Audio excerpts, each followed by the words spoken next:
আজকের ভিডিও সেই নেতা কেতাদের লিগেন জিনাদের মনে প্রশ্ন যে অভয়ার মা কেন বিজেপিতেই ভোটে দাঁড়াইলো।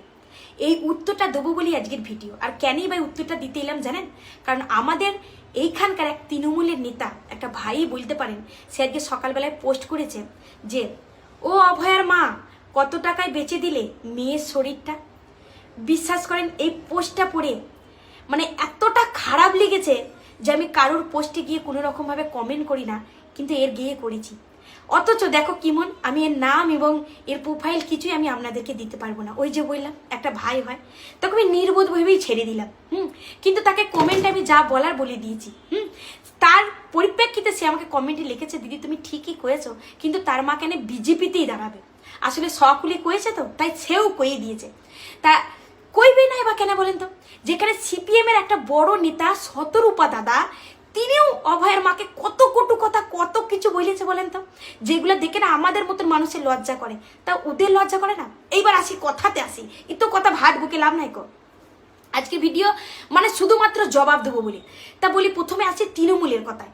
তৃণমূলের যে নেতা কেতাগুলা কইছো না যে অভয়ের মা কেন বিজেপিতে দাঁড়ালে, তাহলে কোথায় দাঁড়াবে ভাই? তোমাদের দলে দাঁড়াবে, তৃণমূলের হয়ে দাঁড়াবে। যে দল গদিতে বসে আছে, যে দল সমস্ত প্রমাণটাকে লুপাট করেছে, সেটা জানতে কোনো মানুষের বাকি নাই, সেই দলে দাঁড়াবে।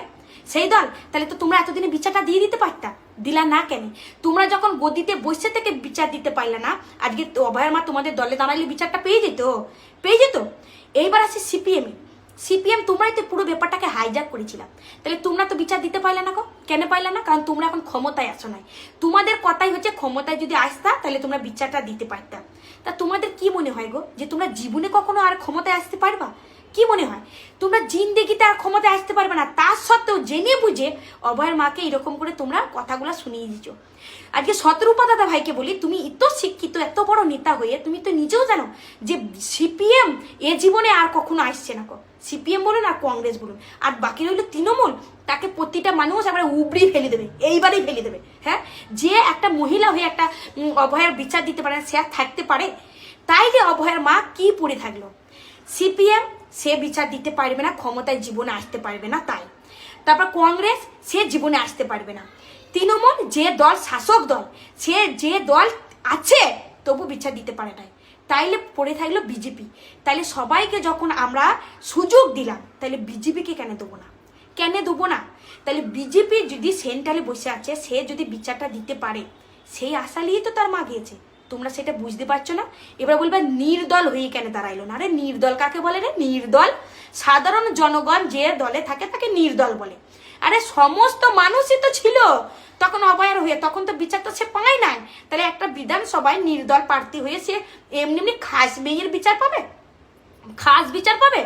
তোমাদের যত ঢঙ্গি কথাবার্তা কইতে আছো তোমরা সমস্ত জেনে একটা কথাতেই আছে যে যে জেগে ঘুমায় তার কখনো ঘুম ভাঙানো যায় না।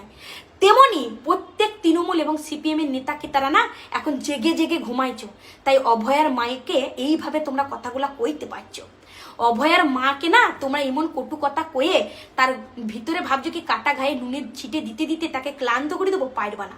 কারণ তার মায়ের কাটা ঘায়ে নুনের ছিটেতে আর কিছু হবে না। এই কারণেই সেই কাটা ঘায়েতে এখন গরম টকবকনি লঙ্কা তেল পরে অবশ হয়ে গিয়েছে। আর তোমাদের কথাতে তো আরো, তার মা শক্ত পাথরের ইট হয়ে গেছে, তার মা মাথায় চিরুনি দেয়নি আজও পর্যন্ত। তারপরেও তোমরা এমন কথা বলো কি করে গো? কি করে বলো? একটা মা তার মেয়ের বিচারের লিগে একটা দল নাই বেছেই নিয়েছে, তোমরা নাই সেই সেই তার অভয়ের মাকে সাপোর্ট করতাম, বলতে পারতাম যে বিজেপি তোমরা যেভাবে অভয়ের মাকে নিয়েছো টেনেছো তোমাদের দলেতে, তাহলে যেন সেই বিচারটা যেন তার মা পায়। আমিও তো আজকে ভিডিওতে কইছি বিজেপিকে আঙুল তুলে কথাটা কইছি, যদি অভয়ের মা বিচার না পেয়েছে তা তোমাদেরও রপাদপা করে আমরা সাধারণ মানুষ ছেড়ে দেবো। এই কথাটা কইতে পারতা, তোমরা কইতে পারতা। তা না করে একটা মাকে মানে কেটে ছিঁড়ে লঙ্কা নুন আর যত রকম যা দেওয়া যায় তোমরা দিয়ে দিয়েছো। ভালো করেছো, খুব ভালো করেছো। তবে একটা দিন একটা কথা মনে রেখো, দিন সবারই আসে, শুধু এ মাগে নয় ও মাগে।